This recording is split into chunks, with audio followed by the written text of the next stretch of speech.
You have any Sammy Hagar songs to sing tonight? I don't. The only one I know is "Can't Drive 55." I don't know if he's still around. Is Sammy around? I do not know. It depends on whether he's driving 55 or not, I think. I grew up listening to Statler Brothers. I mean, come on. Statler Brothers. Well, I listened to the Carpenters. Now they were some of my favorites as well. Yeah, the Carpenters. Oh yeah. Karen Carpenter had an awesome voice. She was amazing. Mm-hmm. Yeah. And the Captain and Tennille. Like Muskrat Remember Love. the Muskrat Love? Or muskrats like rabbits, where they have a lot of other little muskrats.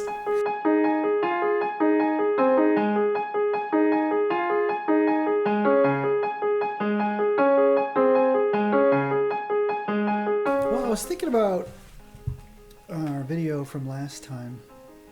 About fear? Yes, and the dance video. Oh. I hate to say the word dance. I'm afraid it's going to set you off. Oh man, Make you dance. It's just, and it's so hard not to just. You want to. You asked a great question, and we answered it a little bit. Okay. In there, but your question, we were talking about, turning, this connection is what you want, this distance is what you don't want. So there's got to be this turn toward, and the sharing of your concerns in a way that can be heard, a turn back toward, without defensiveness, and receiving the influence of your spouse. Right. And then you asked a great question. That's amazing. I'm so excited. No, do you remember what it is? No, I asked a couple of questions about that, I thought. Well, one that you really asked that was great was, is there anything ever damaging about turn toward? Is there any wrong way to turn toward? Or wrong timing? I remember asking something about like timing that. as well. Right.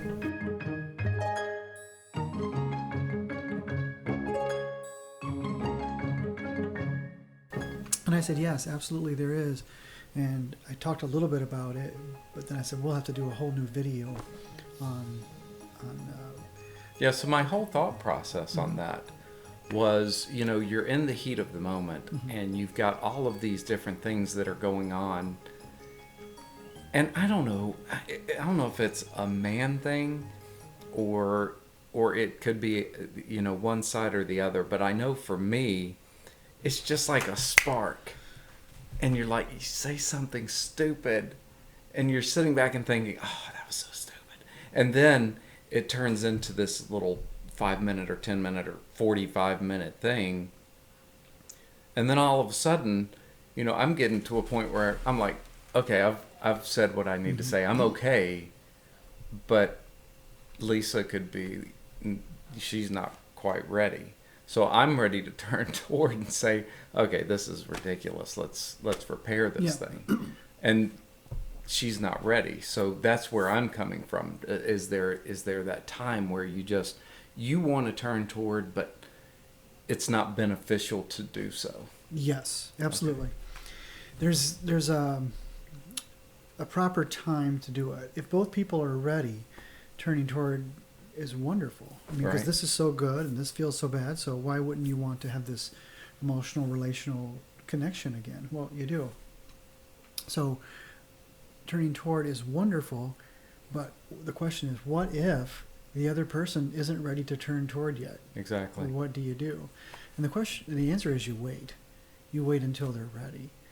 So that sometimes will push the fear button in the part of the person who's ready, because they're like, well, what if they never are ready? What if they never bring it up again? So that's a legitimate point. However, pressing it isn't a good thing. It's not beneficial. And the reason is because whenever you get flooded, you can't think straight. Oh, all you do is nag me. The bathroom's a mess. Your belt doesn't match. Hey, Gil, you should probably go work out. Nothing I ever do is ever good enough.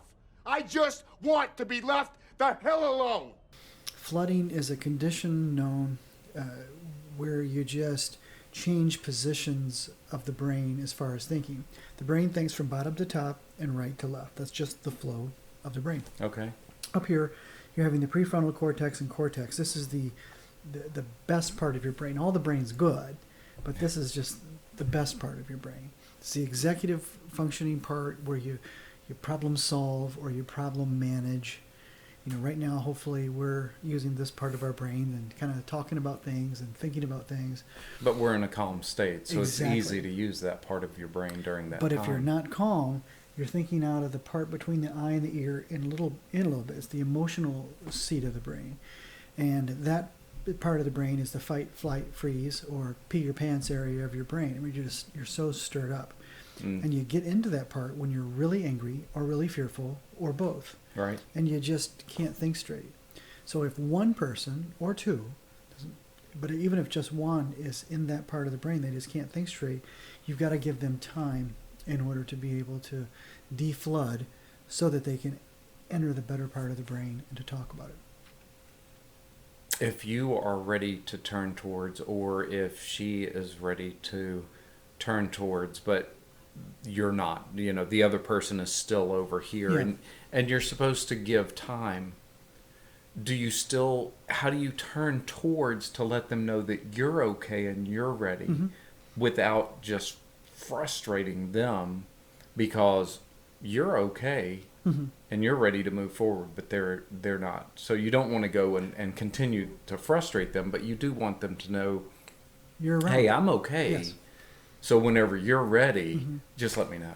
Actually, I talked with a couple I spent an all-day intensive with a couple today, and we were talking about this piece because typically one of these people was in this state where she would get really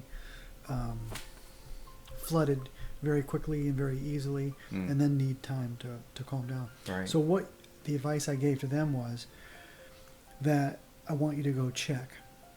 If you're ready to turn toward, go check on them and say, hey, I just wanted to check and see if you're at a place where we can talk now. If not, I understand, I'll give you some more time. Then you back away and you leave, and then maybe come back and check on them later.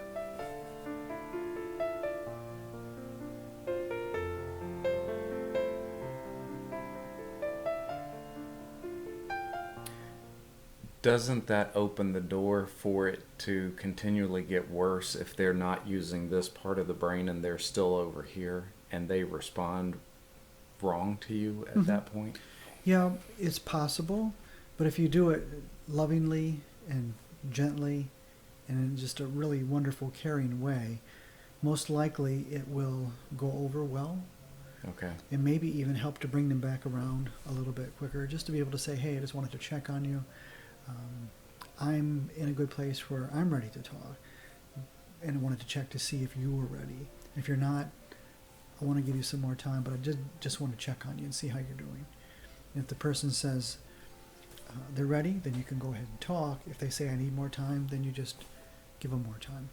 That's a great way to do that. So it wouldn't be good to go down and say, oh, come on, are you ever going to get ready? How long are you going to let this drag on? No, that wouldn't be good. So that just keeps them here. So when somebody is in that state and they're just completely flooded and they're not thinking with this part of their brain, but they're still over on this side. I know, but you gotta give us a shot. You know what? You gotta give us a shot. Okay, listen to me and let me hear what I'm saying, okay? How long does it take normally for them to come out of that state? Yeah, that's a great question. Okay. It's different for everybody, but the rule of thumb is it's going to take at least 30 minutes in order for that to happen. A lot of people, it's going to take an hour or more to be able to make that journey. So I'll ask my couples, but we'll talk about that. What might be helpful for them? How do they want to do it? Sometimes they can deflood while they're in the same room together. Sometimes maybe somebody needs to go watch TV, lay on the bed, listen to music, do some deep breathing exercises, some mindfulness activities, maybe go for a walk.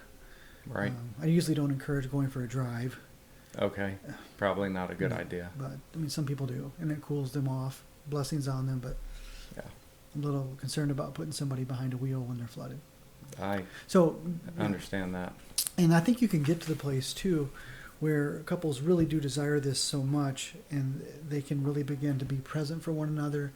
They can kind of hasten the activity, and they'll usually find a sweet spot for Right. them that tells them that, okay, it's about time. It's usually X amount of minutes for us. So how do you know when someone has gotten to that point where they are flooded and to follow up on that, how can you tell when they are coming out of it? Is it a response that they have towards you, or can you tell from their demeanor? I think you get to know the person, so you kind of have an idea of when they're ready. However, it is measurable. It's usually measured by heart rate. Okay. When a person's heart rate gets over 100, it typically, at that point, their brain is just kind of cut off and they can't reach that better part of the brain. Extreme athletes, they're flooded above 80. But for the general population, just regular people, if their heart rate gets over 100, then they're flooded. Then the process of having Fitbits for each other or an Apple Watch and being able to track that for the other person could be beneficial. It really could. It could be very, very helpful. Well, I was working with a couple.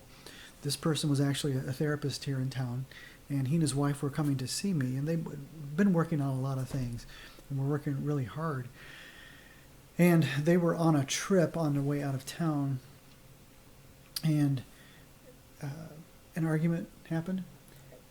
And then they both kind of shut down. They're just driving, you know. And she was complaining to me, and she says, 15 minutes went by. And he looks, and she says, I know it was 15 minutes because he looked at me and he said, so, it's been 15 minutes. You're not going to talk to me? And she said, I had just been thinking, I want to turn toward, I want to repair with him. What words do I use? What tone do I use? What gestures do I use? What volume do I use? How do I do this and really do it well? Right. And then he says this to me, and I went. She turns away. And turned away. Right.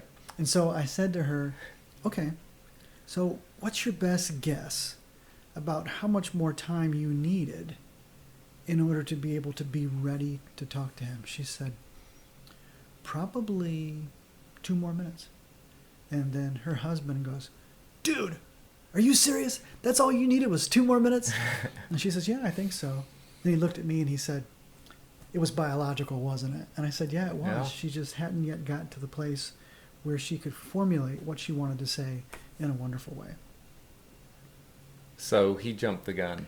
He did. And he jumped it in the wrong way. Wrong way. Kind of like what I was saying earlier, you know, aren't you done yet? Can't you move on? Mm-hmm. I mean, there's having that peaceful and thoughtful presence and talking to the one you love like you love them. Absolutely. Is the right way to go. Every time. Every time. Hey, thank you again for joining us on another episode of Tabletop Coffee. In this episode, we talked about flooding and how it's important in any relationship that you give time to the other person to get to a place where they're able to communicate well with you. Flooding is something you will see in all relationships, marriages, friendships, business relationships. So this is something that is very important no matter what type of communication you're having with someone. We made mention of the video series The Dance, and we will link to these videos below. If you want to learn more about communicating with each other well, take a look at this series and go through it starting with D all the way to the end with E. If you enjoy these videos, be sure to subscribe to our channel, like the channel, and click the bell so you're notified of any new episodes that come out. We look forward until the next episode. Until next time.